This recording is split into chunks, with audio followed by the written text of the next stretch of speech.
Y actual science like coaching ठीक है आपने स्टार्ट करा but then why do you continued with actual science? आज जब मैं देखता हूँ कि बच्चे जब मेरे पास में आते हैं उनका क्या क्वेरी रहता है, मतलब कि यार मेरे को डिस्ट्रैक्शन हो रहा है, मेरे घर पे ऐसा प्रॉब्लम हो रहा है, तो as a mentor as a guide it's a very fulfilling job for me. एक स्टूडेंट के पॉइंट ऑफ व्यू से भी कि स्टूडेंट को किनका गाइडेंस लेना चाहिए, क्योंकि बहुत लोग होते हैं गाइडेंस देने के लिए but there are only a few who gives you good guidance.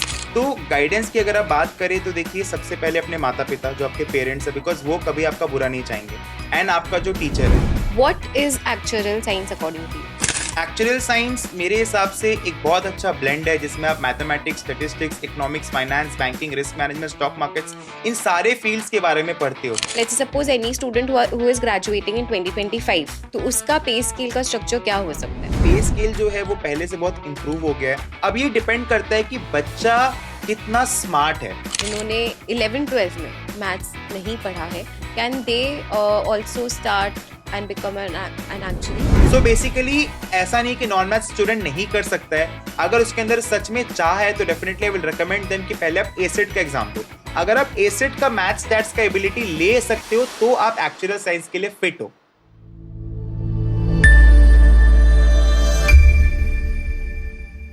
Hello, all of you. Welcome back to our podcast. And today's topic is decoding actuarial science with the OG. So we have today with us Praveen Patwari. Although you don't need any introduction, but we'll go ahead with your brief introduction and then your journey. You can start from maybe when you were a child and whatever you can think of as a child from there till now. Okay, so मेरी journey ऐसे चालू होती है कि school level पे मैं बहुत बदमाश था, बहुत शैतान था, and suddenly like when I move forward class 9 में एक चीज़ मेरे को बहुत हिट किया कि नहीं यार अब एकदम अच्छे से पढ़ना है। स्टडीज़ में काफ़ी इंटरेस्ट आया मेरा क्लास 9 से, and then like I started studying really well, and हमेशा फर्स्ट सेकंड थर्ड रैंक में ही आना है like that. Maths was something जो मेरे को शुरू से बहुत पसंद था। सो अगेन लाइक जब मैं कॉलेज में आया तो मेरे फैमिली में था, मेरे भैया सीए हैं, तो एक गाइडेंस रहता है कि यार सब कुछ इस कोर्स में एकदम अच्छे से हो जाएगा, जैसा कि हर मारवाड़ी फैमिली में होता है कि यार सीए करना ही है। तो I started my journey with CA. I completed 2 levels of CA, but मेरे को लगा कि नहीं यार मेरे को कुछ और एक्स्ट्रा करना चाहिए। I heard about actual science class 12 में ही, बट उस समय लगता था कि नहीं यार नहीं हो पाएगा, बहुत ज़्यादा डिफिकल्ट कोर्स है। But then once I cleared CA inter 2 level देने के बाद में I started with ACET which is actual common entrance test, जैसे इंडियन इंस्टीट्यूट का एक एंट्रेंस टेस्ट होता है। एंड उसके साथ ही साथ मैंने पेपर्स देना चालू किया, like in my first year, like in 3 attempts I gave 5 exams which is CT 1, 3, 4, 5, 6। सो उसके बाद में 2-3 टर्म में एग्जाम दे नहीं पाया because I started teaching. There was a gap, मेरे को लगा कि नहीं यार इस कोर्स में टीचिंग में there is a gap, because आगे के पेपर्स का ट्रेनिंग नहीं था एंड बहुत कम ट्रेनिंग था, अवेयरनेस भी बहुत कम थी।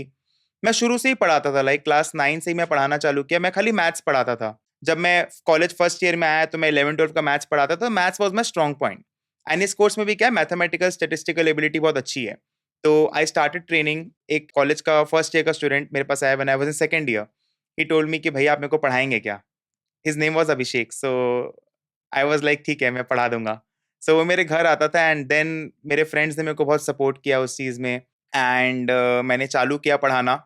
सो आज जब मैं देखता हूँ लाइक इस कोर्स में आपको कंसिस्टेंसी बहुत मेंटेन करना पड़ता है। लाइक आप मेरा जर्नी अगर देखते हो तो बहुत गैप्स है उसमें। लाइक मैंने पहले 3 अटेम्प्ट्स में 5 पेपर्स दिया, उसके बाद में I took a gap of 2 to 3 attempts, फिर मैंने CT 8 दिया, उसके बाद में मेरा CA फाइनल था, मैं फुल टाइम पढ़ा रहा था, तो उतने अच्छे से मैं पेपर्स दे नहीं पाया। Then again after 2 years I started giving papers, and 1 साल में अगेन मैंने 5 पेपर्स क्लियर किए। उसके बाद मैं फेल हुआ, एंड हर पेपर में बहुत बार फेल हो के पास हुआ। तो like yes I am still left with 1 paper, but yes journey बहुत अच्छी थी, एंड बहुत सारा मिस्टेक्स मैंने किए हैं, वही हम लोग ट्राई करेंगे कि इस पॉडकास्ट में वो मेरे बच्चे ना करें। Okay, why did you choose education sector? भैया पढ़ा रहे थे इसीलिए, या आपके अंदर से खुद से कुछ मोटिवेशन आया? नहीं देखो ये ऐसे था कि it was not by passion या फिर मेरे अंदर में कुछ था, it was the need of the hour. Coming from a middle class family it was the requirement, and tuition is something जो सब लोग एक टाइम पे पढ़ाते हैं, राइट? बिल्डिंग में हो गया छोटे बच्चों को पढ़ाना, सो वहीं से हमारी जर्नी भी चालू हुई। एंड मेरे को तो एक्चुअल में एमबीए करना था कॉलेज के बाद में, बट यस मैं आज एक्चुअल साइंस का ट्रेनर हूँ. बट ऐसा नहीं था, लाइक भैया का बहुत सपोर्ट था एंड दिस वाज समथिंग जो मैं देखते हुए बड़ा हुआ हूँ. लाइक ट्यूशन इज समथिंग, मैं जब से समझने लगा चीज़ों को मैंने सिर्फ ट्रेनिंग ही देखा है. And lot of times I use to do counselling. मैंने लाइक कॉलेज के बारे में पैम्पलेट्स भी डिस्ट्रीब्यूट किए मेरे भैया के लिए. एंड लाइक मेरे को इन एंड आउट पता था यार, एंड मेरे पास पूरा बेस सेट था. मेरे को like training centre was ready. I just need to basically start giving lectures. And जो इनिशियल सेट ऑफ स्टूडेंट्स थे, मेरा फ्रेंड था प्रवीण संचेती, हम लोग ने मिलकर ही चालू किया था. लाइक हमें मिला, टाइम लगा, लाइक फर्स्ट 10 स्टूडेंट्स हम लोग को 1 साल लगे. बट यस उसके बाद हार्डेस्ट थिंग होता है कि पहला 10 बच्चा आपको एक ट्रेनिंग में चाहिए होता है. बट यस अभी बहुत अच्छा लगता है, लाइक जब बच्चे मेरे को फोन करते हैं कि हाँ सर आपके वजह से ऐसा हुआ है, and we got good placement, we qualified. And आज के दिन पे हमारे इंस्टीट्यूट में हमने 60+ एसोसिएट्स एंड फेलोज प्रोड्यूस किए हैं, लाइक कंबाइंड. उसमें से बहुत सारे लोग फेलोज है, बहुत सारे लोग फेलोशिप के राह पे हैं. So yes it's a very proud moment for me. Why actuarial science? Like coaching, ठीक है हमने आपने start करा, but then why do you continued with actuarial science? सो आप देखो, जब एक फ्लो बनता है ना तो वो फ्लो बनते जाता है. लाइक मेरे साथ क्या था कि उस समय मेरे को when I was in college first year, मेरे को अपना नाम अच्छा करना था. लाइक हमारे कॉलेज में, सेंट जेवियर्स कॉलेज में क्या है, स्टूडेंट को नाम से नहीं बुलाते, उनको रोल नंबर से बुलाते हैं. Like my roll number was 359. तो मेरे को ये था कि भाई इतना बड़ा कॉलेज है, क्या मैं कुछ अच्छा नाम कर पाऊंगा. एंड व्हेन टीचिंग में क्या है कि पैसा को अगर आप एक बार सेट असाइड रखते हो, it's like a very noble profession. आपको लगता है कि यार आप किसी के लाइफ में कुछ काम आ पा रहे हो, राइट. आज जब मैं देखता हूँ कि बच्चे जब मेरे पास में आते हैं, उनका क्या क्वेरी रहता है, मतलब कि यार मेरे को डिस्ट्रैक्शन हो रहा है, मेरे घर पे ऐसा प्रॉब्लम हो रहा है, तो as a mentor, as a guide, it's a very fulfilling job for me. So definitely once I started doing it, I liked it, क्योंकि आपके बच्चे आपको देखते हैं, लाइक आप जैसा करते हो वो आपको फॉलो करना चाहते हैं. तो मेरे को ये चीज़ बहुत अच्छा लगता है उनके बारे में. एंड वो लोग बहुत पोलाइट होते हैं, आपको बहुत रेस्पेक्ट करते हैं, जो मेरे को लगता है कि और कोई प्रोफेशन में उतना नहीं है जितना टीचिंग में है. सो दैट्स वाई आज मैं पढ़ाता हूँ, मेरे को बहुत अच्छा लगता है. And yes by God's grace, मतलब हर चीज़ एकदम सही जाना. मेरे बड़े भैया का मतलब बहुत अच्छा इसमें सपोर्ट रहा है, बिकॉज उन्होंने अपनी लाइफ में बहुत सारी ऐसी गलतियां की जो मेरे को नहीं करनी पड़ी. उनका प्रॉपर गाइडेंस रहता है.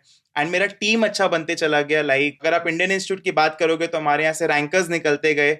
सो मतलब सब सही होते गया मेरे लिए. So you were a part of Humans of SXC page जो हमारे टाइम पे बहुत famous था.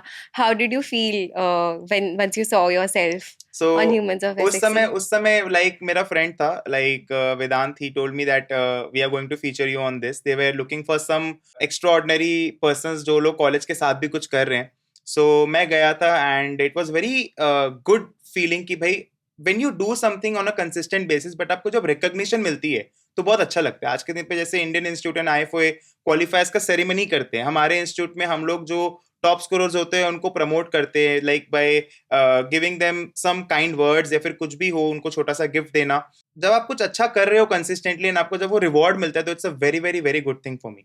एंड आज भी जब हम लोग को कॉलेज में इनवाइट किया जाता है कोई चीज के लिए, तो it's a very good thing. आपको लगता है कि हाँ आप सही चीज कर रहे हो.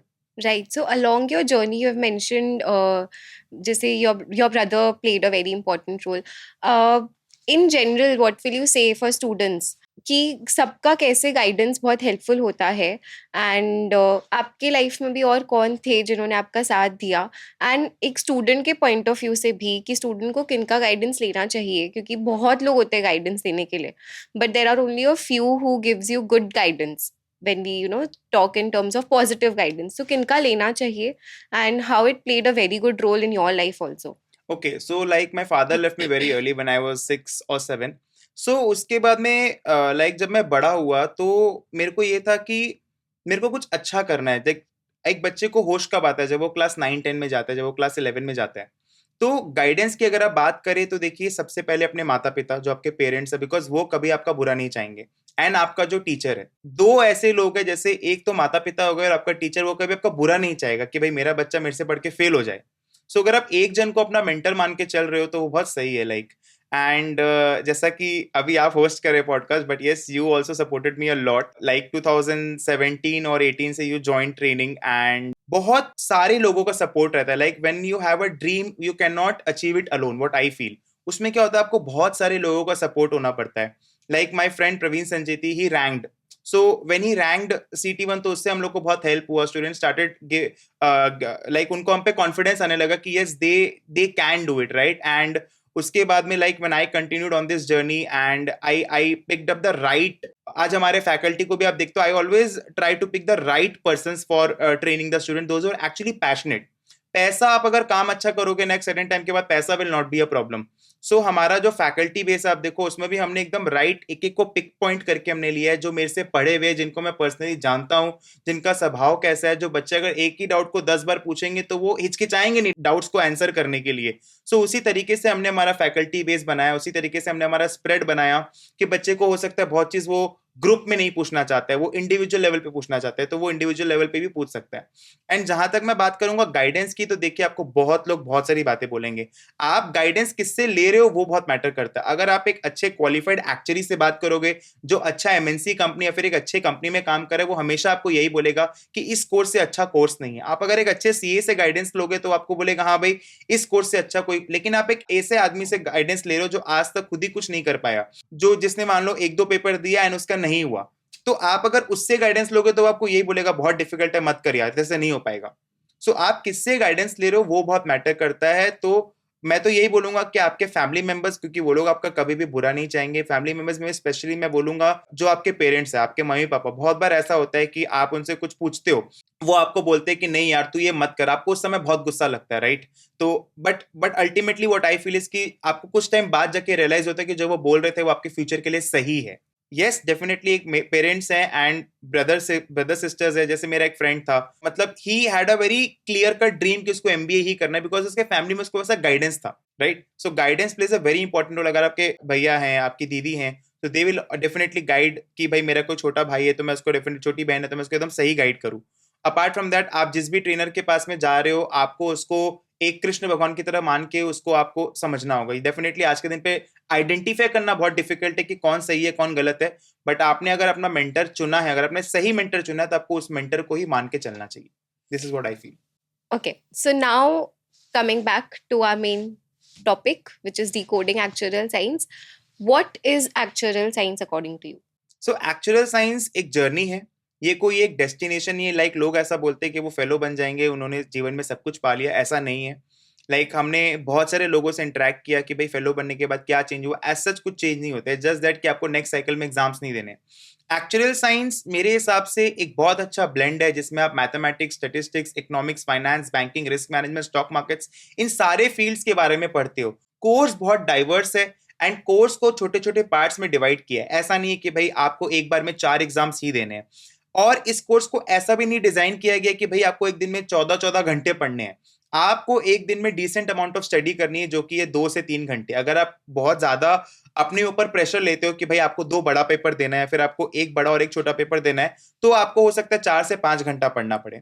रादर देन लोग ऐसा सोचते हैं कि भाई अगर हम लोग एक्चुअल साइंस कर रहे हैं तो बहुत लोग को तो आर्चरी सुनाई देता है. बहुत लोग बोलते हैं कि आप इंश्योरेंस पॉलिसी बेचते हो, but we are in the production department. हम लोग पॉलिसीज बनाते हैं, हम लोग ऑर्गेनाइजेशन में ऐसे रिस्क मैनेजमेंट स्ट्रेटजीज को डिप्लॉय करते हैं कि उनका रिस्क कम हो एंड फ्रॉम नॉन प्रॉफिटेबल वो प्रॉफिटेबल में कन्वर्ट हो. जैसे मैं एक छोटा सा अनकॉमन एग्जांपल लेना चाहूंगा. फॉर एग्जांपल अगर कैलकाटा की बात करें तो यहाँ पर मान लो कोई ब्रिज गिर जाता है, तो ब्रिज गिरने से कितने लोग मर रहे हैं, उनका क्या फाइनेंशियल लॉस हो रहा है, उसको आगे से कैसे इंश्योर किया जा सकता है, ये हमारा काम है. तो बेसिकली बहुत ज्यादा डाइवर्स इसका एप्लीकेशन है. आप बात करो पेंशन्स की, आप बात करो क्लाइमेट रिस्क की. आज के दिन पे आप देखो, अगर मैं दिल्ली की बात करूं, वहां पर सर्दियों में टेम्परेचर जाता है 2 से 3 डिग्री. गर्मियों की बात करते हो तो वो 50 डिग्री तक जाता है. जो विंटर में टेम्परेचर है 2 डिग्री का, समर में जा रहा है वो 50 डिग्री तक. सो बेसिकली ये जो आप देखते हो एक्सट्रीम्स हो रहे हैं, जो क्लाइमेट में इतना चेंज हो रहा है, इससे क्या नुकसान हो रहा है, इसको कैसे इंश्योर किया जा सकता है, इसको कैसे मिनिमाइज किया जा सकता है इसके इम्पैक्ट को. So basically this is actual science in a nutshell. So where do actuaries work? Actually जैसा कि मैंने बताया, वो लोग इंश्योरेंस कंपनीज में काम कर सकते हैं. इंश्योरेंस में भी बहुत सारे डिवीजन होता है, लाइफ होता है, हेल्थ होता है, जनरल होता है. उसके बाद में कंसल्टिंग कंपनीज में काम कर सकते हैं, वो लोग आपके पेंशन्स में काम कर सकते हैं. Stock markets, banking, risk management, trading firms, hedge funds. उसके बाद में आप ये जो क्लाइमेट रिस्क जो है इस पे काम कर रहे हैं, मॉडलिंग टीम्स में काम करते हैं. जितने भी सारे कंसल्टिंग फर्म्स है आज के दिन पे, उनका अपना खुद का एक्चुअरीज का डिवीजन है. जैसे कि आप बात करो इंडिया में जो बिग 6 फर्म्स है जैसे कि KPMG, EY, Deloitte, PwC, BDO, Grant Thornton, इनका अपना खुद का एक्चुअरीज का डिवीजन है। There are reinsurance companies जहां पर आप काम कर सकते हो। बेसिकली जब इंश्योरेंस कंपनी बहुत ज्यादा रिस्क ले लेती है तो वो कुछ रिस्क ट्रांसफर करती है री इंश्योरेंस कंपनीज को, तो आप उनमें काम कर सकते हो। उसके बाद में आप देखो जो एशियन मार्केट्स है जैसे कि सिंगापुर मार्केट्स हो गए, यूके मार्केट्स हो गए, यूरोप मार्केट्स हो गए, यूएस के मार्केट्स हो गए, ब्राजीलियन मार्केट्स हो गए आपके, ये सारे मार्केट्स में जो भी इंश्योरेंस का काम होता है इंडिया में आउटसोर्स होकर आता है। और इंडिया में बेसिकली बहुत सारे ऐसे एक्टिव प्रोफेशनल्स हैं जो लोग काम कर रहे हैं। बेसिकली पहले क्या होता था कि खाली इंश्योरेंस में ही काम था, लेकिन आज के दिन पे बहुत सारे ऐसे अनकॉमन पाथवेज हैं जहां पर आप काम कर सकते हो। मैं एक छोटा सा एग्जांपल से रिलेट करना चाहूंगा। जैसे अगर कोई सीए करे तो जरूरी नहीं कि वो खाली अकाउंटेंट का ही काम करे, फिर वो टैक्सेशन का ही काम करे। So there is a differentiation और a myth among the students कि मेरे को कोर जॉब ही करना है, ऐसा नहीं है। आप देखो कि बहुत सारे ऐसे काम है जो आप कर सकते हो एज अ एक्चुअल प्रोफेशनल। पहले क्या था, एम्प्लॉयर्स को भी नहीं पता था कि कहां कहां पर एक्चुअलीज काम कर सकते हैं, लेकिन आज के दिन पे ट्रेडिंग फर्म्स है। आप कोई भी कंपनी का डेटा उठा लो, आप जैसे सेंट जेवियर्स कॉलेज में एक फर्म है फ्यूचर्स फर्स्ट है, एक्सेल है, ये जब आते तो हमने देखा कि अगर वो लोग 10 लोग को हायर कर रहे हैं, good chunk is from the actuaries background because we are very good with numbers, right. So इसी तरीके से हमारा एम्प्लॉयबिलिटी बढ़ रहा है, लोगों को हमारे स्किल सेट के बारे में पता लग रहा है। एंड जैसे आप देख रहे हो पूरा दुनिया चेंज हो रहा है, तो इतना जो हर एक चीज में आप देखो रिस्क बढ़ रहा है, राइट। आज आप अपने फोन से लेकर के अपने एरोप्लेन टिकट को भी इंश्योर कराते हो, अपने एक एक बॉडी पार्ट को इंश्योर कराते हो, राइट। लोगों में अवेयरनेस बढ़ रही है, तो इसीलिए हमारा काम बढ़ रहा है। From where can we pursue this particular course? So actual science को अगर कोई इंडियन स्टूडेंट करना चाहता है तो वो 3 जगह से कर सकता है। Basically the first and the foremost जिसका इंडिया में डोमिनेंस है आज के दिन पे, which is institute and faculty of actuaries UK based. उसके बाद में मैं नाम लेना चाहूंगा इंडियन इंस्टीट्यूट ऑफ एक्चुअरीज की, एंड जो इमर्जिंग है which is society of actuaries US based. So ये 3 सोसाइटी से आप कर सकते हो। सिलेबस करिकुलम आईआई और आईएफओए का ऑलमोस्ट सेम है, एंड एसओए का अपना खुद का करिकुलम है which is almost in similar lines. Like जो कंटेंट जो आप पढ़ते हो, जैसे कि मैंने आपको बताया, आप पढ़ते हो इंश्योरेंस के बारे में, banking, finance, stock markets, there is mathematics, statistics, economics, finance, तो ये सब जो फील्ड्स के बारे में आप पढ़ते हो वही कॉमन है। एसओए में क्या उसका स्ट्रक्चरिंग थोड़ा अलग है। So, like, can you tell me between these three institutes differences on the basis of fee structure? Curriculum you have already mentioned, majorly on the basis of fee structure and exam structure. So basically सबसे पहले इसमें जो सबसे किफायती जो cost effective institute है वो है इंडियन इंस्टीट्यूट ऑफ एक्चुअरीज, जिसमें आप लगभग समझ लो अगर आप ग्रेजुएशन तक की बात करते हो, बिकॉज एक्चुअरीज में सबसे अच्छा बात क्या है ना, जब आप एक अच्छे कंपनी में काम करते हो तो कंपनी आपको रीइंबर्समेंट देती है। सो इंडियन इंस्टीट्यूट से अगर आप करते हो तो लगभग आपका 1.5 से 2 लाख का खर्चा आता है। अगर आप वही यूके बॉडी से करते हो तो 2.5 से 3 लाख का खर्चा आता है। एंड अगर आप वही यूएस बॉडी से करते हो जो कि थोड़ा सा एक्सपेंसिव है, तो 3.5 लाख से 4 लाख तक का खर्चा आता है। और अगर आप पासिंग रेट्स की बात करोगे तो इंडियन इंस्टीट्यूट का जो पासिंग रेट है वो बहुत ही ज्यादा वोलेटाइल है, बहुत ही ज्यादा फ्लक्चुएटिंग है, जिससे मेरे को थोड़ी सी नाराजगी रहती है। जैसे अगर आप देखोगे कोई पेपर में जहां पर 20% रिजल्ट है, वहीं पर कोई पेपर में 90% तक का भी रिजल्ट है। लेकिन आईएफओए इसमें एक प्रोफेशनलिज्म मेंटेन करता है, ऑन एन एवरेज वो 30 से 50% का पासिंग रेट मेंटेन करता है। एंड अगर आप एसओए की बात करोगे तो वहां पर भी आपको 35 से लेके 55 तक का पासिंग परसेंटेज देखने को मिलता है। Also, you have already mentioned these things. Is there any exemptions between the institutes? तीनों का आपस में. सो एग्जेम्पशंस की अगर हम लोग बात करते हैं तो जो आईएफओए बॉडी है वो अभी फिलहाल किसी भी इंस्टीट्यूट को एग्जेम्पशन नहीं दे रहा है।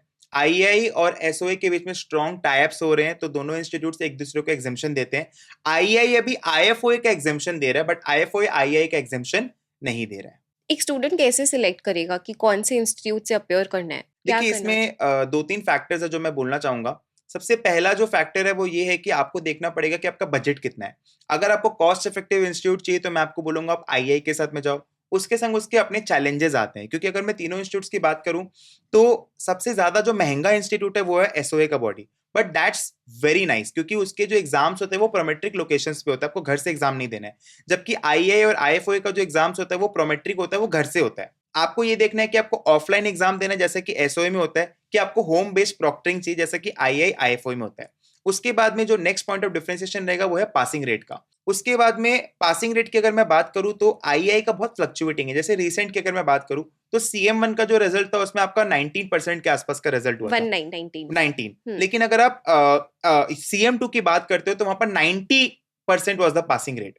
सो वहां पर बच्चों के लिए हल्का सा लक वाला फैक्टर भी हो जाता है कि भाई आप कौन सा एग्जाम अपियर कर रहे हो, थोड़ा बहुत जो मेरे को जो लगता है।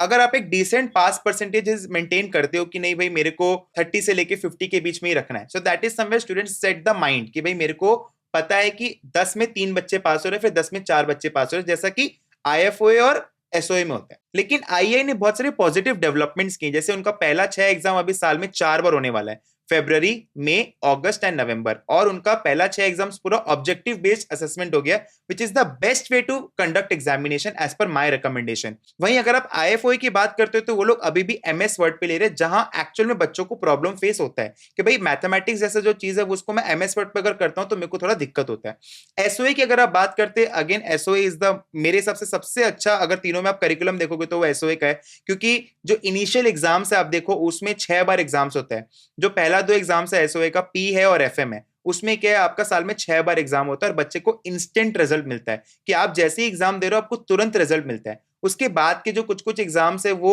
साल में 3 बार कंडक्ट होते हैं, कुछ एग्जाम साल में 2 बार भी कंडक्ट होते हैं।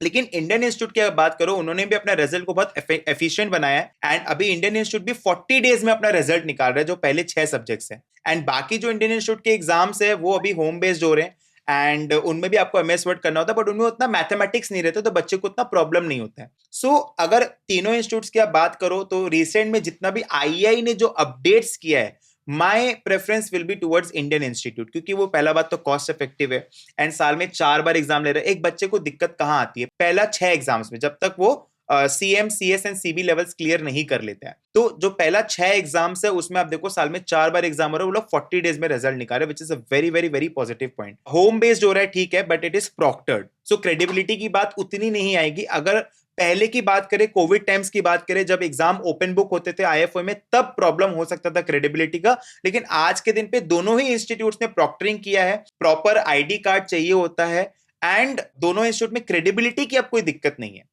सो my if I want to rank, अगर इंडिया की बात करो तो थोड़ा पैसे का प्रॉब्लम होता है एक मिडिल क्लास फैमिली को, तो my recommendation will be II, IFO and then SOA, क्योंकि एसओए थोड़ा महंगा है, दो वो लोग ने अपना स्पेशल प्रोग्राम अनाउंस किया है इंडियन स्टूडेंट्स के लिए रिड्यूस्ड रेट का, but still it is expensive. And आपको सिर्फ ये नहीं देखना है, एग्जाम फीस नहीं देखना है, आपको ये भी देखना है कि आपके पास बुक्स वगैरह कहां से आएंगे। सो इंडियन इंस्टीट्यूट की एक और खास बात क्या है कि जितना भी वो लोग फीस लेते हैं उसमें आपका बुक्स का कॉस्ट इंक्लूडेड रहता है। तो अगर किसी बच्चे को ट्रेनिंग नहीं लेनी है तो वो क्या कर सकता है, वो सिंपली खाली उस बुक से भी पढ़ाई कर सकता है, जो इंडियन इंस्टीट्यूट ने किया है। और अगर आप फेल हो जाते हो तो री एग्जामिनेशन का क्या है, आईएफओ में आपका पूरा पैसा लगता है, लेकिन इंडियन इंस्टीट्यूट में क्या आपका सिर्फ 5 से 6 हजार रुपए खाली एग्जामिनेशन में जो अपियर करने का फीस है खाली वो लगता है। ऑल्सो जो आपने डिस्टिंक्शन बताया 1.5 लाख, 2.5 लाख, 3-4 लाख का जो तीनों इंस्टीट्यूट्स का है, some part of it after graduation is reimbursed by the company as well, तो we should consider that point also over here कि हमारा फर्स्ट 3-4 years में जो खुद के तरफ से एक्सपेंस जा रहा है, but otherwise then later on for the higher papers company is bearing the same. नहीं, ये जो मैंने आपको कॉस्टिंग बताया, like for Indian institute 1.5 lakhs, IFOA का 2.5 lakhs एंड एसओए का 3.5 lakhs approximately, this is based on till the graduation point. Okay, so what papers are you covering? So basically almost till associateship. अगर आप एक average actual student की बात करोगे तो 3 से 4 साल के ग्रेजुएशन में ही can easily clear 8 to 9 exams. So मैंने उनका ही कॉस्ट जोड़ा है, उसके आगे का कॉस्ट मैंने नहीं जोड़ा है, क्योंकि वो मोस्टली कंपनी बियर करती है। सो अप्रोक्सीमेटली आप समझ सकते हो अप टू एसोसिएटशिप या फिर 1-2 पेपर्स कम तक का आपका ये डिसेंट अमाउंट ऑफ कॉस्ट है जो लगता है। इसमें कोई भी कोचिंग फीस इंक्लूडेड नहीं है, it's just the institute fees which I am talking about. Have you included the renewal fees every year? Yes, almost everything is included, because अगर मान लीजिए कोई बच्चा अगर फेल हो जाता है तो आईएफओए में he needs to pay a very hefty fees of 20,000 or maybe 15,000 जो भी एग्जामिनेशन कॉस्ट है, बट आईआई में it's just 5 to 6,000. So that is why approximately it's 1.5, 2.5 and 3.5. Okay. How many papers, you have mentioned associate तक का आपने सारा लिया, but how many papers ideally a student need to finish till graduation, considering a 3-year graduation and also a 4-year graduation? So देखिए, अगर आप बात करते हो 3 साल के ग्रेजुएशन की, मैं एग्जांपल लेके चलूंगा, because many students are still in dilemma कि उनको 3 साल का करना चाहिए कि 4 साल का करना चाहिए। एक बच्चा चाहे तो वो एसोसिएट के सारे पेपर्स आराम से क्लियर कर सकता है आईआई आईएफओ से, क्योंकि हमने जो देखा है आज के दिन पे बच्चा क्या प्रेफर करता है जब वो क्लास 12 से निकलता है, because kids nowadays they are very intelligent, उनको पता है कि उनको क्या करना है। इतना सारा जो ओपन रिसोर्स है, जैसे कि यूट्यूब पे आप जाओ तो आपको पूरा पता रहता है, बच्चे का माइंड सेट होता है क्लास 11-12 में कि उसको कौन सा कोर्स परस्यू करना है। तो 6 अटेम्प्ट्स बच्चे को मिलते हैं, एंड अगर आप देखो, अगर आप एक बड़ा पेपर और एक छोटा पेपर अगर आप देते हो, जैसे अगर मैं सिंपली एक IIFOA के स्टूडेंट की बात करूं, सो आप स्टार्ट कर सकते हो बेसिकली CM1 के साथ में, उसके बाद में आप CS1 दे सकते हो, then CS2 and then CM2 and then CP1। So ये जो 5 अटेम्प्ट्स आपके आते हैं, मान लेते हैं कोई अटेम्प्ट में आप फेल भी हो जाते हो, there is a 6th attempt waiting for you, right. And इन पांचों बड़े पेपर्स के साथ में आपको एक एक छोटा पेपर देना है, जैसे कि CB123, CP2 एंड CP3। सो एक बच्चा आराम से 10 पेपर्स क्लियर कर सकता है। बहुत सारे स्टूडेंट्स ऐसे भी हैं जो SP ऐसे लेवल पेपर्स का भी पढ़ाई चालू कर देते हैं, जिनको मालूम है उनको किस फील्ड में काम करना है। सो अगर मैं SP लेवल को एक बार हटा भी दूं तो भी 10 पेपर्स शुड बी आइडियल आज के डे में, क्योंकि आज के दिन पे बहुत सारा रिसोर्सेज अवेलेबल है। और अगर मैं SOA के करिकुलम की बात करूं तो जो पहले 6 एग्जाम्स है, जिनमें आपका एग्जाम P आता है, एग्जाम FM आता है, FAM, SRM, ALTAM या फिर ASTAM में से एक देना होता है, एग्जाम PA। सो ये 6 एग्जाम्स बच्चा चाहे तो 3 साल के करिकुलम में आराम से क्लियर कर सकता है। So, along with the actual papers, what additional skills they should have to get ready for a job once they are in their third year and fourth year? What skill set they should have so that they can, get a good job? Okay, so अगर आप skill set की बात करते हैं तो जैसे कि एक्चुअलीज में सबसे ज्यादा जो यूज होता है, जैसे हमारे करिकुलम में भी है एक्सेल और आर प्रोग्रामिंग, तो ये तो आप करिकुलम में सीखते ही हो। इसके साथ में आप क्या क्या स्किल्स ऐड कर सकते हो, जैसे आप VBA सीख सकते हो, आप फाइनेंशियल मॉडलिंग सीख सकते हो, आप पाइथन सीख सकते हो, आप SQL सीख सकते हो, आप डेटा विजुअलाइजेशन सॉफ्टवेयर सीख सकते हो, जैसे कि पावर BI हो गया, टैबली हो गया। एंड यस, आज का जो सबसे बड़ा जो रेवोल्यूशन है विच इज आर्टिफिशियल इंटेलिजेंस, मैं ये रिकमेंड करूंगा हर बच्चे को आर्टिफिशियल इंटेलिजेंस आना ही चाहिए। उसमें कुछ भी नहीं है, बट आपको उसको यूज करना आना चाहिए अपने डे टू डे लाइफ में। जो आपका मैनुअल काम है वो 80% तक कम हो जाएगा अगर आप आर्टिफिशियल इंटेलिजेंस को अच्छे से यूज कर सकते हो। उसके लिए कोई भी आपको महंगे कोर्स नहीं खरीदने, आपको नॉर्मली अगर आप उसको यूज करते जाएंगे आपको पता चलते जाएगा कि किस तरीके से आपके डे टू डे लाइफ में चीजें बहुत आसान हो जाएगी अगर आप आर्टिफिशियल इंटेलिजेंस को यूज करना सीख जाओगे तो। लेकिन एक चीज है कि मैं ये देखता हूं कि बच्चे पूरा टोटली उस पर डिपेंड हो गए। आपको कुछ भी करना है, आप चैट जीपीटी करते हो, आप जेमिनी करते हो, लेकिन वैसा नहीं होता। आपको यूज करना है उसको, लेकिन दिमाग आपका ही होना चाहिए। सो ऐसा नहीं होना चाहिए कि आप एकदम अपना दिमाग को कर लिए हो बंद, आप कोई और रिसर्च नहीं कर रहे हो, आप पूरा खाली आर्टिफिशियल इंटेलिजेंस पे जो वहां से आउटपुट आ रहा है आप उसी को ले रहे हो। लेकिन ऐसा नहीं होना चाहिए, आपको अपना दिमाग भी यूज करना है, तभी आप एक अच्छे प्रोफेशनल बन पाओगे। Right. So, बहुत सारा technical skills which you can do along with the papers. And obviously, the soft skills are very important. Communication skills are very important for the interview. Apart from this, for a fresher, what is the pay scale starting from a fresher कि उसका क्या वो expect कर सकते हैं? Let's suppose any student who is graduating in 2025, तो उसका pay scale का structure क्या हो सकता है? देखिए, पे स्केल जो है वो पहले से बहुत इंप्रूव हो गया है। लाइक अगर आप 10 साल पुरानी बात करोगे तो उस समय ऐसा था कि इंटर्नशिप जो होता था उसमें आपको 10,000 या फिर मे बी 5,000 या फिर 15,000 ऐसे मिलता था। लेकिन आज के दिन पे बहुत सारी कंपनीज है जो पहला बात तो डायरेक्ट जॉब अप्लाई कर रही है। अब ये डिपेंड करता है कि बच्चा कितना स्मार्ट है, वो कब से जॉब के बारे में सोचना चालू कर रहा है। अगर आप जैसे ही थर्ड ईयर में एंटर करते हो, आप उस समय से अपने दिमाग में चलाते हो कि मेरे को एक अच्छा प्लेसमेंट चाहिए 1 साल बाद, तो आपको वैसे ही प्लेसमेंट मिलेगा, क्योंकि आप सारे कैंपस प्लेसमेंट्स में अच्छे से प्रिपेयर होके बैठोगे, ना कि जिस दिन इंटरव्यू होगा आप उस दिन सुबह प्रिपेयर करोगे। सो बेसिकली पे स्केल की अगर आप बात करें तो सबसे पहले मैं बात करूंगा एंट्री लेवल जॉब की। सो एंट्री लेवल जॉब में अगर आपका एक परमानेंट जॉब लगता है तो वो 7 से लेके 10 से 12 लाख तक का कुछ भी लग सकता है, डिपेंडिंग कि बच्चे के अंदर में कितना स्किल सेट है, कितने पेपर्स है, एंड आप कौन सा कंपनी ज्वाइन कर रहे हो, राइट। उसके बाद में अगर आप देखोगे, एंड मैं यहाँ पर ये अज्यूम करूंगा कि बच्चे का 8 से 9 पेपर्स क्लियर है। लेकिन बहुत सारे कंपनीज में ऐसा भी होता है कि अगर आपके पेपर्स कम है तो भी आपका पैकेज उतना ही रहता है, ठीक है ना। उसके बाद में जब आप एसोसिएट बनते हो, आपका 1 से 2 साल का एक्सपीरियंस हो जाता है, 2 साल का एक्सपीरियंस मान लेते हैं, आप एसोसिएट बन जाते हो, तो लगभग आपका जो पे होगा वो 12 से लेके 17-18 लाख के बीच में कुछ भी हो सकता है एक एसोसिएट एक्चुअली का, क्योंकि तब तक आपको 2 साल का एक्सपीरियंस भी हो जाता है, आपके 10 पेपर्स भी हो जाते हैं। एंड यस, इसमें क्या है कि आपको पेपर वाइज इंक्रीमेंट मिलता है। एक तो एनुअल इंक्रीमेंट हो गया और एक हो गया आपका पेपर वाइज इंक्रीमेंट। एंड जब आप फेलो एक्चुअली बनते हो with 3 to 4 years of experience in hand, तब आपका जो पैकेज रहेगा वो लगभग 25 से लेके 35 लाख के बीच में कुछ भी हो सकता है, लाइक फ्रॉम 25 to 35 lakhs के बीच में on a prudent estimate. It can be anything depending कि क्या स्किल सेट है, आप कौन से डिवीजन में हो, कौन से कंपनी में हो, एंड यस आपने कितना चेंज किया या फिर आप कितना स्टेबल हो अपने जॉब में. So is 1 crore a myth, or can an actuary achieve that? Definitely actuaries can achieve 1 crore. In fact, anybody can achieve the 1 crore mark, but you should be very diligent in your work. You should be very consistent in your work, and it's not a one day thing. It's basically 1 crore. I feel it's just thing जो लोगों के मन में डाला गया है. Like 1 crore आप आज के दिन पे कोई भी अगर कोर्स की एडवर्टीजमेंट देखते हो, and not even talking about actually, सभी लोग ये बोलते हैं कि आप ये कोर्स करो, इसमें इतना हाई पैकेज है. कोर्स को आप प्रमोट कैसे करते हो? आप यही चीज बोल के करोगे राइट कि इस कोर्स में बहुत अच्छा पैकेज है, एंड जो स्टूडेंट्स होते हैं, जो किड्स होते हैं, वो उसको देख के अट्रैक्ट हो जाते हैं. But 1 crore comes with experience and with your knowledge and with your brain application, being very honest.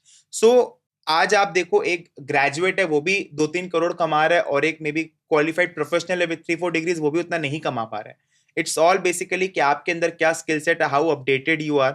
And आपको जैसे मैंने एक फिगर बताया कि अगर आप 3 से 4 साल का एक्सपीरियंस है, सो अगर आप 30 लाख का भी फिगर पकड़ते हो, एंड इस इंडस्ट्री में क्या है ना, आपका अगर 7 से ऊपर का एक्सपीरियंस जाता है, जैसे लाइक 7-8 साल का जहां आपको एक्सपीरियंस होने लग जाता है, तब आपका एक एक्सपोनेंशियल ग्रोथ होता है, क्योंकि वैसे लोग बहुत कम है. इंडस्ट्री में डिमांड बहुत है, लेकिन एक्सपीरियंस प्रोफेशनल्स का बहुत डिमांड है.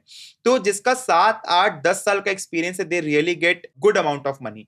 सो what I feel is once you graduate, तब से अगर आप एक 10 साल का टाइमलाइन लेके चलते हो, तो may be it's achievable, and definitely उसमें आपको अपना ब्रेन, अपना स्किल सेट एंड अपने अपडेशंस करने होंगे. इट्स नॉट दैट कि लोग बोलेंगे मेरे को तो 12 साल हो गया, मेरा तो अभी तक यहीं पर पैकेज पड़ा है. सो वैसा नहीं होता, उसमें आपको अपना दिमाग भी लगाना पड़ता है. So what's an average time a student should take to complete the entire course? Gone are those days. जैसे आज मेरे को देख लो, मैंने started this course in 2015 and it's 2025. 10 years I'm still left with one paper. And मेरे friends का भी recently qualify हुआ है. They took maybe 7 years, 8 years. लेकिन आज का जो न्यू जेन एक्चुअली है, जो जानता है कि उसको फोकस होके सारे पेपर्स क्लियर करने हैं, जो अटेम्प्ट स्किप नहीं कर रहा है, जो हर रोज 3 से 4 से 5 घंटे पढ़ रहा है, वो 5 साल में आराम से इस कोर्स को कंप्लीट कर सकता है, बिकॉज ऑफ फेलोशिप के पेपर्स तक की गाइडेंस अवेलेबल हो गई है, फेलोशिप के पेपर्स तक की रिसोर्सेज अवेलेबल हो गई है. So I will recommend 4 years, maximum 6 years का टाइमलाइन एक बच्चे को बना के चलना चाहिए.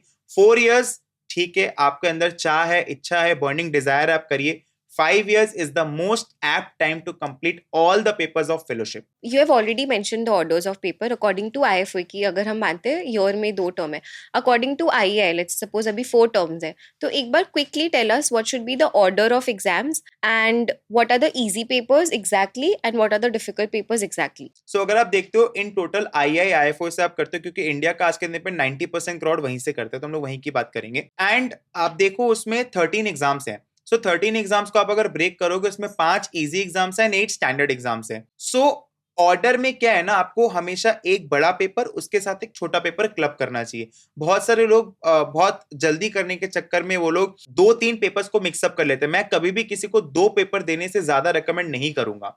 एंड आइडियल शुड बी एक बड़ा और एक छोटा एग्जाम. सो ऑर्डर ये होना चाहिए. इंडियन इंस्टीट्यूट का भी साल में 4 बार एग्जाम होने लग गया है. एक स्टूडेंट जो जस्ट अभी क्लास 12 से निकला है, वो एसेट दे सबसे पहले, तो क्योंकि इंडियन इंस्टीट्यूट में आपको एसेट देना है. एसेट देने के बाद बच्चा चालू करे CM1 का preparation. So just when you appeared for class 12 you can start preparation for ACET as well as CM1. ACET clear होता है तब तक आपका CM1 का अच्छा खासा सिलेबस हो जाएगा. सो बोर्ड जैसे कि आपका February March तक खत्म हो जाएगा. So next asset might be in May or June. So the first attempt which I will recommend to the students is either August or the November attempt of Indian Institute. उसके बाद हर 3-3 महीने में आप एक बड़ा पेपर देते चलो. जैसे अगर आप नवंबर में CM1 का एग्जाम दे रहे हो, फेब में आप CS1 टारगेट करके चलो. हो सकता है कि आपका नहीं हो, आपका मे बी 2-3 चैप्टर छूट जाए, तो आप मई में दे देना. एटलीस्ट टारगेट ये बना के चलो, क्योंकि एक बड़े पेपर को प्रिपेयर करने के लिए 3 महीने से ज्यादा का समय आपको नहीं चाहिए, और वही इंस्टीट्यूट आपको दे रहा है. तो आप नवंबर में अगर CM1 प्लान करते हो, आप फेब में प्लान करो CS1. उसके बाद में हो सकता है CS2 में आपको थोड़ा सा टाइम ज्यादा लगे, तो आप एक बड़ा पेपर और एक छोटा paper, may be CB1 and CS2 का कॉम्बिनेशन आप ऑप्ट करो. आप मई में दे दो CB1 का एग्जाम, एंड आप अगस्त में दे दो CS2 का एग्जाम. एंड यस, CM2 अगर कोई बच्चा अच्छे से पढ़ाई करे तो वो 3 महीने में कर सकते हैं. तो नवंबर में आप CM2 का एग्जाम दे दो. अगर आपको लगता है नहीं हो पाएगा, तो आप छोटा पेपर नवंबर में दे दो, एंड आप फेब में दे सकते हो बड़ा CM2 का एग्जाम. सो आप जब से चालू कर रहे हो, अगर आप अगस्त में चालू कर रहे हो, तो आप खत्म कर रहे हो अगले साल के फेब में. So 1.5 years of time is enough to complete the first 6 exams and CB3 जब भी आपको लगे आपके पास थोड़ा टाइम ज्यादा है आप CB3 का एग्जाम अलग से अपियर कर सकते हो because it's a online test. Okay, so again अगर आप एक broad perspective जानोगे तो 2 years for the CMCS CB and 1 year for the CP 123 exams. Okay, so coming back, is actuaries insurance dominated? You have already given us one uncommon example, but is it only insurance dominated? Or do you have other fields as well? What are the non-traditional fields? Okay, so इसका भी मैं एक जवाब अलग तरीके से देना चाहूंगा.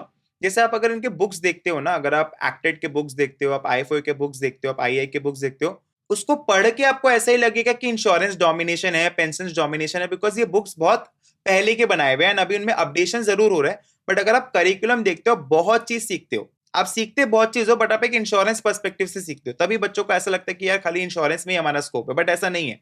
सो आप अगर CM2 का पेपर देखो उसमें बहुत ड्रास्टिक चेंजेस आ रहे हैं. जो इकोनॉमिक मॉडलिंग का जो हमारा पेपर है तो उसमें अब इंस्टीट्यूट ऐसे क्वेश्चंस बना रहा है जो हार्डकोर फाइनेंस के हैं. Now there are papers like SP9 SP10 जो बैंकिंग के ऊपर में आए. So institute is working a lot towards the banking field, towards the finance field. Okay, and अगर आप देखो मैं जो समझता हूं कि major chunk is employed in the insurance, but वो हर फील्ड में होता है, सबका एक कोर होता है एक नॉन कोर होता है. सो बेसिकली आज के दिन पे आप देखो half of the population is in non insurance sector.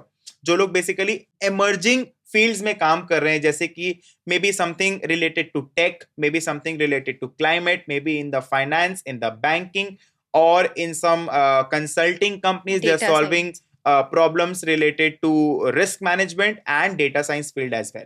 How does a student decide which field to go in?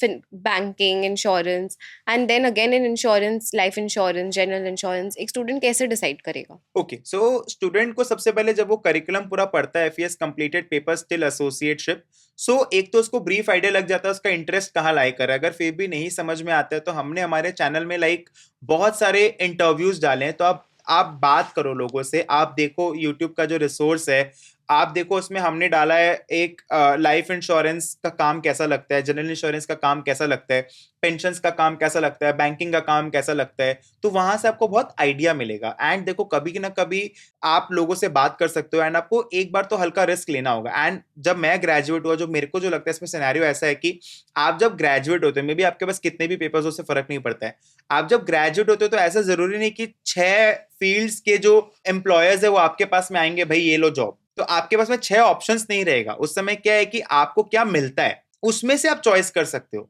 सो बहुत सारे लोग कहते हैं कि हमको इसी में काम करना है तो हम तो वेट कर लेंगे. तो वेट का भी एक लिमिटेशन होता है कि आप कितना महीना वेट करोगे, 2 महीना, 3 महीना, राइट. सो मेरे को लगता है कि एक बार आपको जो भी जॉब मिलता है आपको उसको लेके चालू करना चाहिए, बिकॉज हर फील्ड में बहुत स्कोप है.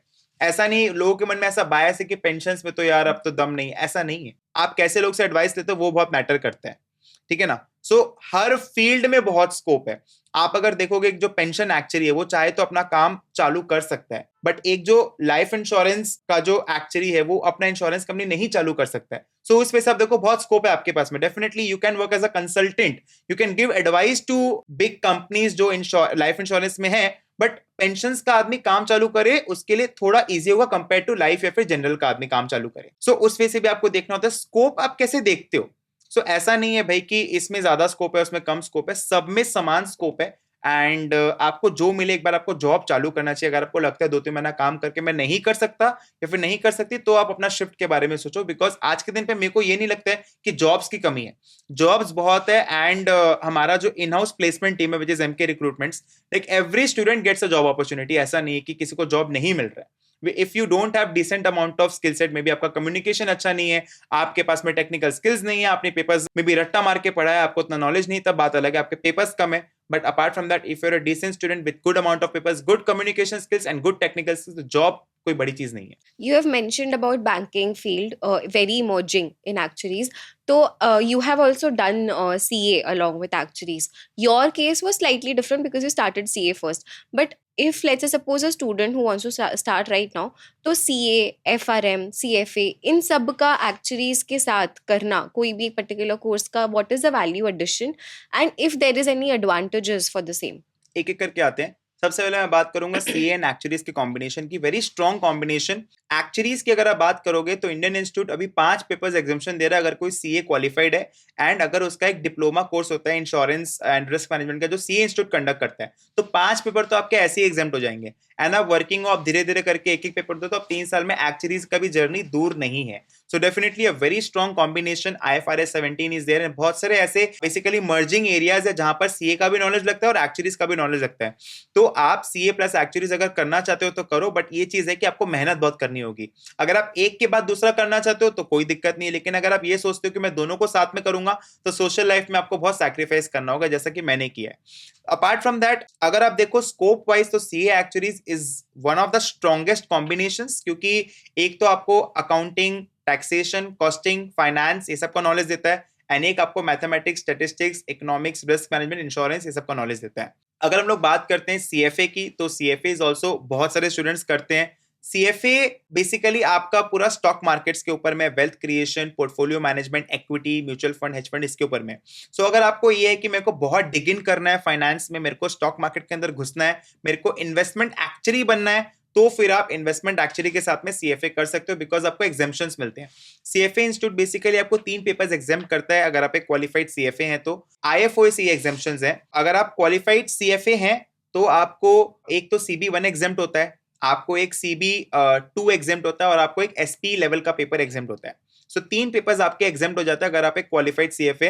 ये जो एग्जामिनेशन है आपको इंडियन इंस्टीट्यूट नहीं देगा, ये सिर्फ आपको IFOA देता है, which is the UK body. तो सीएफए अगेन करने का जो कॉस्ट है वो थोड़ा ऑन द एक्सपेंसिव साइड है। In total you need to spend रफली 3 lakh rupees, and the course duration is 2.5 years to 3 years of time, अगर आप सीएफए के 3 लेवल्स क्लियर करना चाहते हैं तो। एंड यस आपको बेनिफिट होता है कहां पर, आपके जो SP और SA लेवल के जो पेपर्स हैं, papers like CM2 become bit easier if you are a CFA।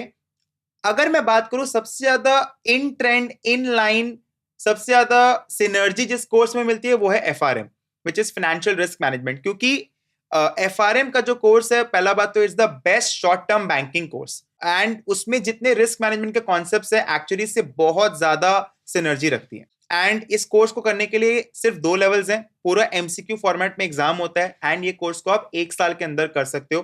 Course को करने का जो कॉस्ट है वो भी आपका सिर्फ 1.5 लाख रुपए है, इट्स 1.5 लाख रुपीज। एंड अगर कोई भी एक्चुअल स्टूडेंट चाहे तो वो FRM का कोर्स को आराम से 1 साल में कंप्लीट कर सकता है फॉर एडिशनल डिग्री। एंड ये जो कोर्स है ये गार्प इंस्टीट्यूट कराती है, which is global association of risk professionals, which is a very prestigious institute in the USA। And सबसे बड़ा बात क्या है कि आपको एक पेपर एग्जामिशन मिलता है विच इज SP लेवल का, तो आपको एक ही SP देना होता है। एंड उसके साथ ही साथ अगर आप देखो आपको बहुत सारा कोर्सेज में हेल्प होता है, आपको ऑलमोस्ट सारे पेपर्स में हेल्प होगा, थोड़ा बहुत CM1 में, थोड़ा बहुत CM2 में, थोड़ा बहुत CS1 में। सो वाइसे वर्जा भी है, अगर आप पहला 6 पेपर्स क्लियर कर लेते हैं तो आपको FRM का लेवल 1 तो एक तरह से कुछ भी नहीं लगेगा, आपको लेवल 2 में जितने भी सारे कैटेगरीज ऑफ रिस्क है वो पढ़ने हैं। So definitely one of the most inline in trend course along with actuaries, because actuaries covers a broader aspect of risk management and FRM covers that risk management perspective from the banking point of view and from the finance point of view, And it gives you exemption in one of the SP. one of the SP Okay. levels. Yes. Okay, so now let's talk about on the similar lines itself. A student from engineering background, can he or she pursue actuarial science, and will it be any help for them? Or let's suppose any student in class 12 wants to do MBA after 3 years, 4 years of graduation. So in those 3 years, if the student wants to appear for actuarial papers, will that be helpful? सो सबसे पहले engineering students की मैं बात करना चाहूंगा। जैसे engineering में उनका स्टैटिस्टिक्स पे होल्ड बहुत ज्यादा होता है, उनको आर प्रोग्रामिंग, कोडिंग के बारे में बहुत अच्छा नॉलेज होता है। So definitely stats based papers में एंड जो बहुत ज्यादा क्वांट बेस्ड पेपर्स जैसे CM1 एंड CM2 में उनको उसमें हेल्प होगा। तो डेफिनेटली इंजीनियरिंग स्टूडेंट्स हमारे पास बहुत सारे आते हैं, उनका परफॉर्मेंस भी काफी अच्छा होता है। So definitely if they want to pursue something additional, something value addition to their degree, definitely engineering students is a green signal. और अगर MBA स्टूडेंट्स की आप बात करेंगे तो सबसे पहले तो उनको ये सोचना चाहिए कि वो 3 साल करेंगे क्या, because the first that they can appear for CAT examination is in the 3rd year.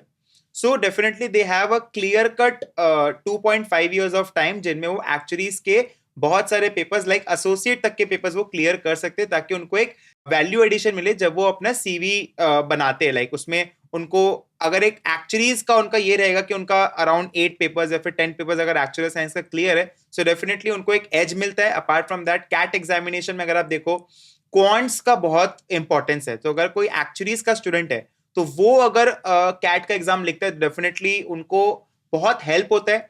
क्योंकि एक नॉर्मल क्लास 12 का स्टूडेंट अगर वो एमबीए के बारे में सोचता है तो 2 साल का एक गैप हो जाता है क्वांट्स में, क्योंकि वो 2 साल वो बच्चा एक्टिवली क्वांट्स प्रैक्टिस नहीं करता. लेकिन एक्चुअलीज का जो स्किल सेट है, numeric ability is very high. So maybe एक actual student will answer the questions बहुत एप्टली एंड बहुत correctly compare to the normal crowd. You have done both CA and actuaries. Can you just pinpoint the differences, major differences? Because someone like me wants to choose only one career. So actuaries versus CA.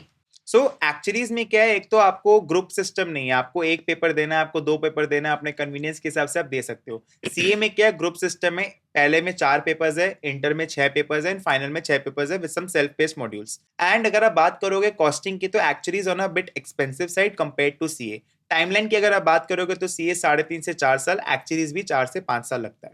अगर आप job opportunities की बात करोगे, definitely दोनों में एकदम same है. And अगर आप बात करते हो कौन सा आने वाले टाइम में बहुत ज्यादा रेलेवेंट है, तो मैं एक्चुअलीज बोलूंगा. क्योंकि आज के दिन पे आप देखो ये जो इतना चेंजेस हो रहा है टेक्नोलॉजिकल, हमारे कोर्स पे इंट्रोड्यूस किया गया है लाइक एक्सेल और आर प्रोग्रामिंग. डेफिनेटली सीए में भी बहुत सारे ट्रेनिंग्स होते हैं, जैसे आपका एमसीएस होता है, एडवांस्ड आईटीटी होता है, ओरिएंटेशन होता है, there is IT training as well. So बहुत सारे ट्रेनिंग्स होते हैं. बट आने वाले टाइम के हिसाब से अगर आप देखोगे तो सबसे ज्यादा जो रेलेवेंट कोर्स मेरे को लगता है वो है actual science. Apart from that CA में आपका बच्चे को ये ऐसे सोच के सेलेक्ट करना चाहिए. सीए में क्या है, बच्चा चाहे तो वो accountancy, costing, financial management, law, audit, ये सब पढ़ता है. एंड एक्चुअलीज में वहीं पर बच्चा पढ़ता है maths, stats, insurance, banking, risk management, finance, economics, modelling is there. So basically ये तो आपको ये चूज करना होगा कि भाई आपको कौन से फील्ड में जाना है. अगर आपको फाइनेंस, अकाउंटिंग इस फील्ड में जाना है तो आप सीए चूज करो. अगर आपको ये है कि मेरे को risk management, insurance, banking, stock markets में जाना है तो आप एक्चुअलीज चूज करो. अपार्ट फ्रॉम दैट एक और पॉइंट ऑफ डिफरेंशिएशन रहेगा पासिंग रेट्स का. एक्चुअलीज में आप अगर देखते हो तो पासिंग रेट आपका कंपैरेटिवली हायर है compare to CA examinations. And उसके अलावा अगर आप ये देखो कि सीए में क्या होता है, बहुत सारे बच्चे फाइनल में अटक जाते हैं. तो अगर आप एक सीए इंटर हो तो आपका उतना वैल्यू नहीं, लेकिन यही अगर आप एक्चुअलीज के 10 पेपर या फिर 11 पेपर कर लेते हो तो आपका अच्छा खासा वैल्यू होता है. तो ये एक और पॉइंट ऑफ डिफरेंशिएशन रहेगा. बट मैं ये बोलूंगा कि पैकेज को छोड़िए, आप मतलब आपको जो पसंद है, जो आपको लगता है कि भाई आप 22 की उम्र में या फिर 23 की उम्र में आप सीए या फिर एक्चुअली जो बन जाएंगे, उसके बाद आपको 40 साल उसी में और काम करना है, तो वो फील्ड आप सोचो जहां पर आप 40 साल और काम कर सकते हो. So take a informed decision accordingly. So let's come back to actuarial science, because we have to study along with job. So how can we have a job, study and personal life balance? How can we manage that? And while we are also working, we get a lot of paper based increments. So that is one motivation. But apart from that, क्या guidance होगा? Okay. सो देखिए, जब आप first time जब job में जाते हो ना, आपका दुनिया एक तरीके से पूरा चेंज होता है. बहुत सारे लोग का सिटी भी रिलोकेट होता है. तो मैं ये रिकमेंड करूंगा कि आप जब फर्स्ट टाइम जॉब में जा रहे हो, take some time to settle in that job. उसके लिए आपको पहले से पेपर्स क्लियर करके रखना है. इसलिए हम लोग ये रिकमेंड करते हैं कि बच्चा जब कॉलेज में है, एक किड जब कॉलेज में, तो जितना पेपर्स क्लियर कर सके वो करे. लोगों की बातों में ना आए कि ज्यादा पेपर्स क्लियर ना करो. 8, 9, 10 आपको जितना पेपर्स क्लियर करना है करो, ताकि जॉब में जाने का आपको सेटल होने के लिए थोड़ा टाइम मिले. उसके बाद में जब आप जॉब में जाते हो, मोस्टली आपका जो प्लेसमेंट होता है वो या तो जुलाई या फिर अगस्त से चालू हो जाता है. सो आई विल रिकमेंड कि सितंबर वाला अटेम्प्ट आप थोड़ा हल्का रखो. एंड उसके बाद धीरे धीरे आप पेस लो. आपको एक सेट रूटीन में पढ़ना होगा. वीकेंड्स को आपको इफेक्टिवली यूटिलाइज करना होगा. Like Saturdays and Sundays you can not compromise on your study. आपका गोल अल्टीमेट है कि आपको फेलो बनना है, तभी आप अच्छा मोटा पैसा बना पाएंगे, तभी आपको वो प्रेस्टिजियस स्टेटस मिलेगा. सो उसके लिए मैं ये रेकमेंड करूंगा कि आप अपना एक स्टडी प्लान बनाओ. आप सुबह जल्दी उठ के पढ़ो या फिर आप लेट नाइट पढ़ो, आपको जो भी रूटीन सूट करता है, लेकिन दिन के आपको 2 घंटे पढ़ने हैं. वो कंसिस्टेंसी अगर बन पाएंगे तो ही आप हो पाएगा. और आप, मैं देखता हूं कि बच्चे जॉब में जाने के बाद अटेम्प्ट्स बहुत स्किप करते हैं, बिकॉज वो माहौल बन जाता है उनका. बट वैसा बिल्कुल मत करो. Unless and until you don't become a fellow, don't skip any attempt. It's very important कि आप कोई भी अटेम्प्ट को ना स्किप करो, बिकॉज आपने अगर अटेम्प्ट स्किप किया मतलब वो फिर आपका हैबिट बन जाएगा. जैसे मेरे संग हुआ, आई क्लियर्ड 5 एग्जाम्स इन 3 अटेम्प्ट. उसके बाद में क्या हुआ, एक ब्रेक लग गया. फिर मैंने CT8 का पेपर क्लियर किया, फिर 2 साल का ब्रेक लग गया. तो वो जो ब्रेक है उस समय कोई ऐसा गाइड करने वाला नहीं था कि भाई तू ये ब्रेक मत ले, तू ये ब्रेक मत ले, तू छोटा पेपर ही दे, तू दे लेकिन एग्जाम। सो एग्जाम्स देना इज वेरी इंपॉर्टेंट। सबसे बड़ा फेलियर यही है कि आप एग्जाम में अपियर ही नहीं कर रहे हो।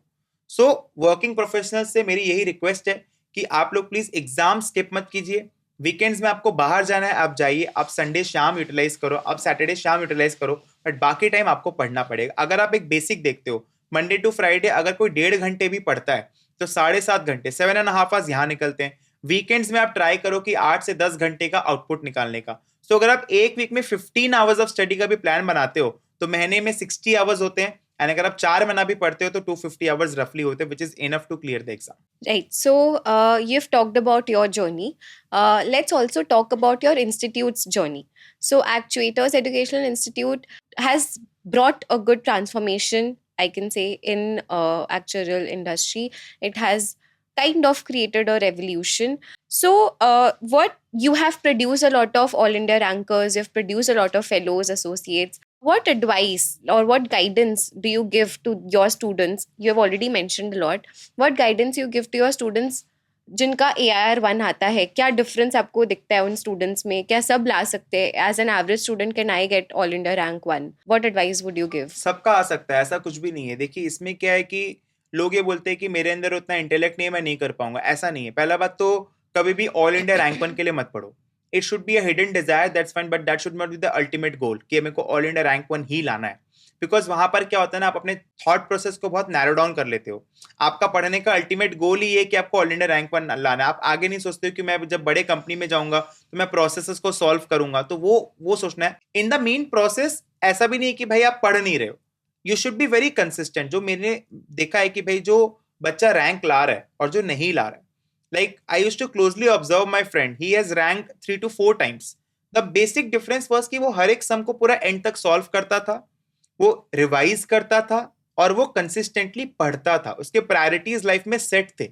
ऐसा नहीं कि वो घूमता नहीं था, वो फ्रेंड्स के साथ बाहर नहीं जाता था, वो पार्टी नहीं करता था, या फिर वो अपने फैमिली को टाइम नहीं देता था। ऐसा नहीं है। उसके प्रायोरिटी सेट थे कि भाई मेरे को 2 घंटा पढ़ना है, उसके बाद मेरे को आधा घंटा 1 घंटा जो भी टाइम मिलेगा वो मैं बाकी लोगों में डिस्ट्रीब्यूट करूंगा based on order of preference. आप कोई भी अटेम्प्ट स्किप नहीं कर सकते, आपको ये समझना होगा, तभी आपका जर्नी जल्दी अचीव होगा। बिकॉज यहाँ पर ऐसा कोई फोर्स नहीं है ना कि आपको हर अटेम्प्ट में एग्जाम देना ही है, तो बच्चे उसको बहुत आराम से कि हाँ भाई ठीक है नहीं दे रहे नेक्स्ट अटेम्प्ट दे देंगे, and that becomes a habit.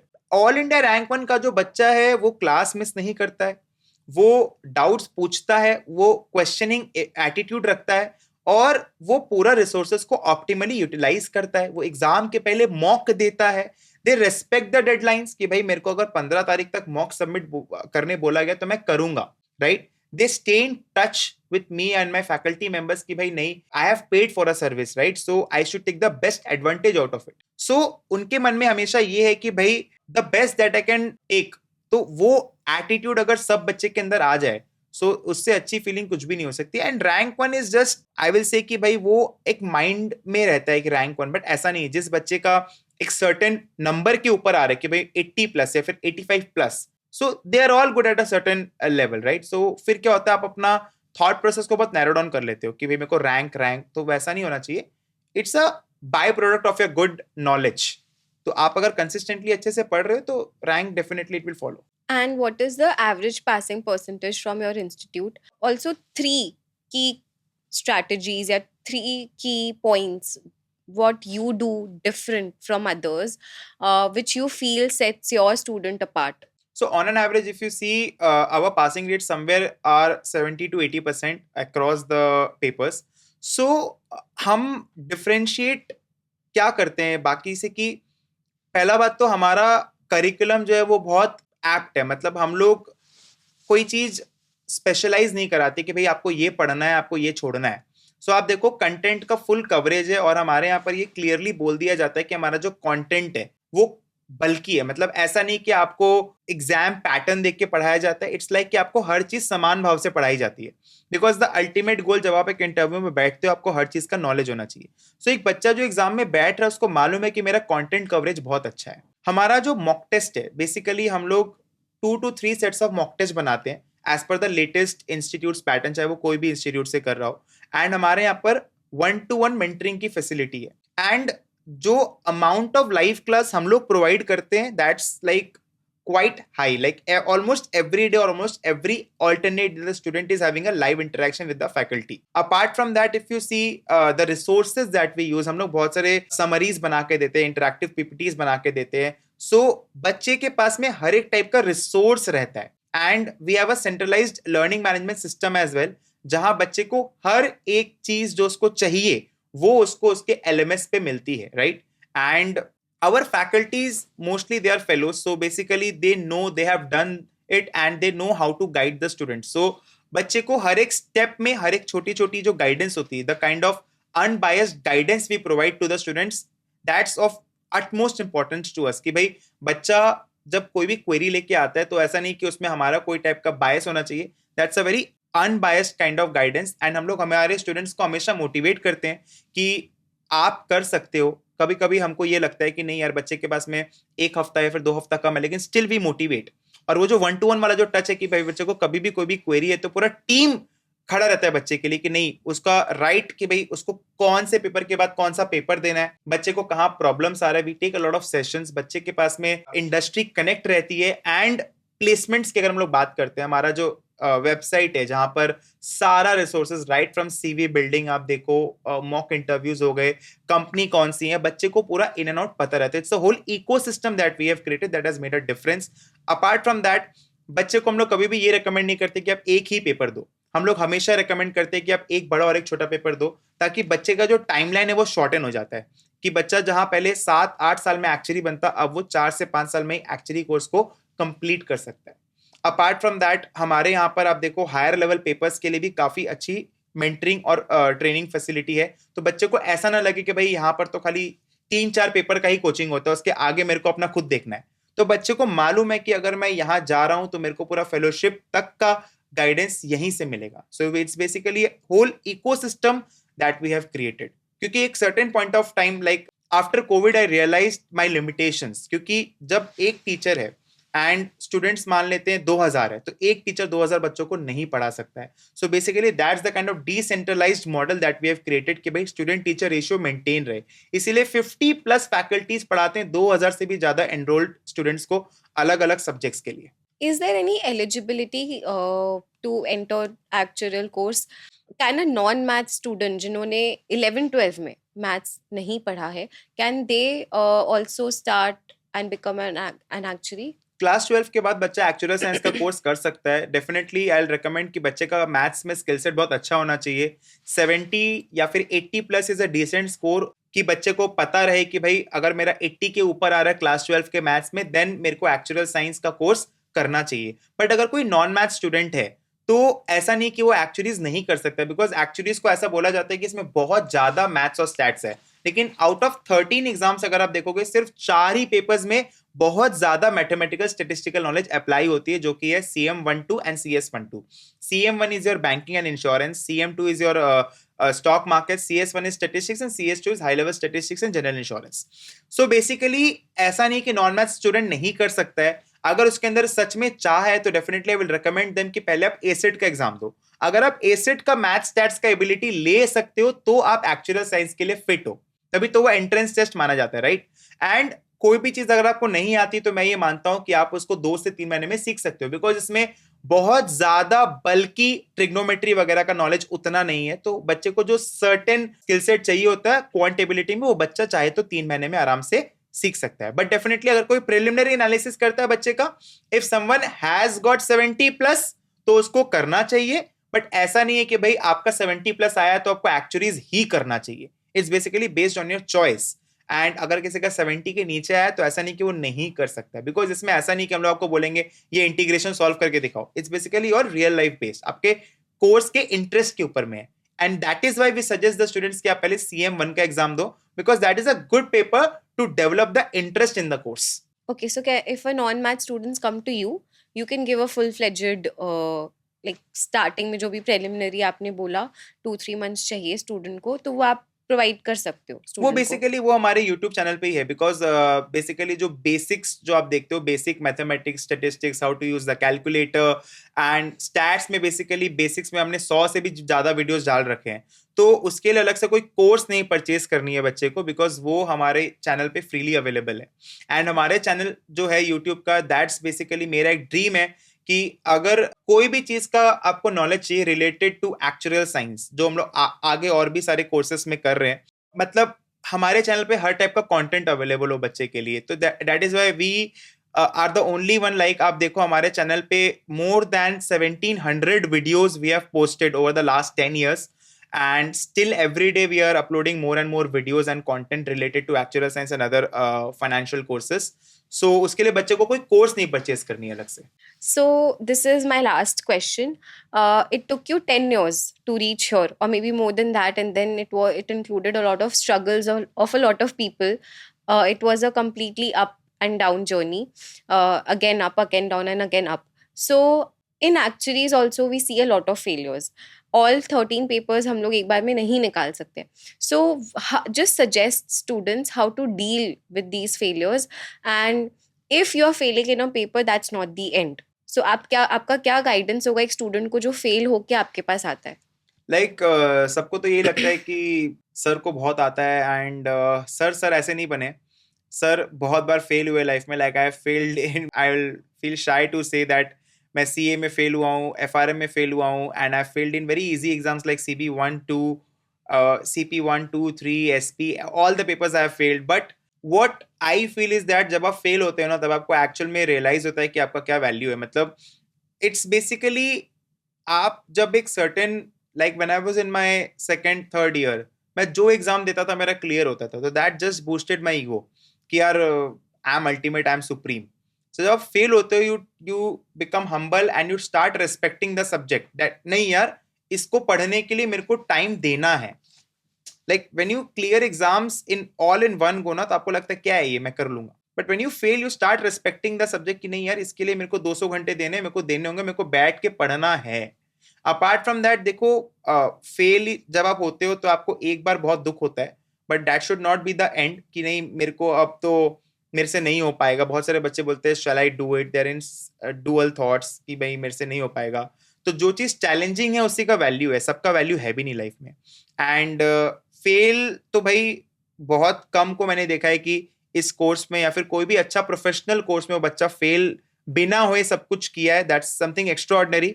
But fail is very normal, and like we should celebrate failures as well कि नहीं भाई कोई दिक्कत नहीं है, मेरे जो गलती थी उसको मेरे को सीखना है। I will focus more on my weak points, and मैं उसको 3 महीने बाद एग्जाम होता है, 6 महीने बाद एग्जाम होता है। तो यहाँ तो बेसिकली आपके पास में सिलेबस है, बट बहुत बार ऐसी ऐसी चीजें होती है लाइफ में कि भाई आपको पता ही नहीं होता कि इसका आंसर कैसे करना है। So definitely these small failures prepare you for the big unknown failures in life जो आगे टाइम में आने वाला है। So definitely ऐसा कुछ भी नहीं है कि आप अगर फेल हो जाते हो तो आपका सब कुछ खत्म हो जाता है। Definitely something better is for you. So वैसा नहीं होता है। So anyone who's like giving 4th attempt or 5th attempt of a essay paper, I've seen a lot of friends doing that. उनको कैसे मोटिवेशन आएगा कि फिर से पढ़े 6 months same paper? It's basically the strategy is not right. देखो कभी कभी क्या होता है कि आप सेम ही चीज बार बार कर रहे हो ना, फेल हो रहे हो, वहां आपको एक बार रुक के थोड़ा थावत से आपको ये सोचना होगा कि भाई मैं कहाँ गलत जा रहा हूँ फिर जा रही हूँ। आप अपना पेपर को रिव्यू करो, आप किसी क्वालिफाइड एक्चुअरी से बात करो, आप उससे अपना पेपर रिव्यू कराओ कि आपका कहाँ गलती हो रहा है। एंड देखो जब आप एक सर्टेन लेवल पे काम करते हो ना, उस समय क्या होता है आपका इतना ऑलरेडी प्रेशर रहता है कि पढ़ाई में आपका मन लगना कम हो जाता है, राइट। तो आपको ये सोचना है कि भाई इट्स जस्ट 1 पेपर लेफ्ट, तो आपको एकदम अच्छे से पढ़ाई करनी है। एंड देखो सैक्रिफाइस के बिना लाइफ में कुछ नहीं आता। अगर आप ये सोचते हो कि आप वीकेंड में पार्टी भी कर लोगे, आप अपने फैमिली को भी टाइम दे लोगे, आप इंस्टाग्राम में रील्स भी स्क्रॉल कर लोगे, आप अपना काम भी कर लोगे, आपको प्रमोशन भी चाहिए एंड आप पढ़ाई भी कर लोगे, तो वो चीज़ तो नहीं होने वाला है। आपको कहीं ना कहीं एफर्ट तो लेना ही है। अगर आपको पतला होना है तो आपको एफर्ट लेना है, आपको अगर सुंदर दिखना है तो आपको एफर्ट लेना है, आपको क्वालिफाई करना है तो आपको एफर्ट लेना है, राइट। सो वो एफर्ट की बात है जो पहले बच्चे लेते हैं CMCS लेवल्स पे, बट वो धीरे धीरे करके जब वो CP1 एंड SA पेपर पे आते हैं तो वो उतना एफर्ट नहीं लेते, राइट। सो इसीलिए मैं रेकमेंड करूंगा कि आप रिव्यू करो कि कहाँ आपका गलती जा रहा है। डेफिनेटली बहुत बार इंसान का टाइम भी वैसा नहीं होता है कि उनका मेंटल स्पेस वैसा नहीं होता है कि हाँ भाई प्रिपेयर कर पा रहे. बहुत बार आपका 1 नंबर से रह जाता है, 2 नंबर से रह जाता है, but it's all basically the small sacrifices which you need to make, तभी आप एक अच्छे लेवल पे पहुंचते हो. एंड ये सारे सैक्रिफाइसेस वर्थ इट होंगे जब आप एक क्वालिफाइड एक्चुअली बनते हो एक लेवल के लिए बस. तो वो डेफिनेटली आपको करना होगा. Okay. This is the journey from 199 to clearing that one mark. Thank you so much, Praveen sir, for being a part of this podcast, and definitely more to come with you. Thank you. Thank you so much for calling me here, and definitely I would like to thank you, my wife Shivangi Patwari, because in 2017 or 18 when you joined the institute, definitely ये जो I was able to do it, it was not कि मैं अकेले कर सकता था, it was the duo. Because जब paper be introduce हुआ था in 2019, it was like कि I was not that tech savvy, right, you know. And when you joined, and that was the moment ki nahi, you took up all the task of training the students for paper B, and that has what made you Shivangi Agarwal ma'am or Shivangi Patwari ma'am. So definitely at every lows you need someone जो आपको बहुत support करता है, and definitely you have supported me a lot, and I always thank you for being always on my side, be it any of the smallest of issues. So thank you so much, and thank you to everybody, those who have supported me in this journey. And yes, we are opening more and more centers. Like recently we opened one center in Delhi, and we are planning for Bombay and Bengaluru as well. So thank you, and keep supporting us. Thank you.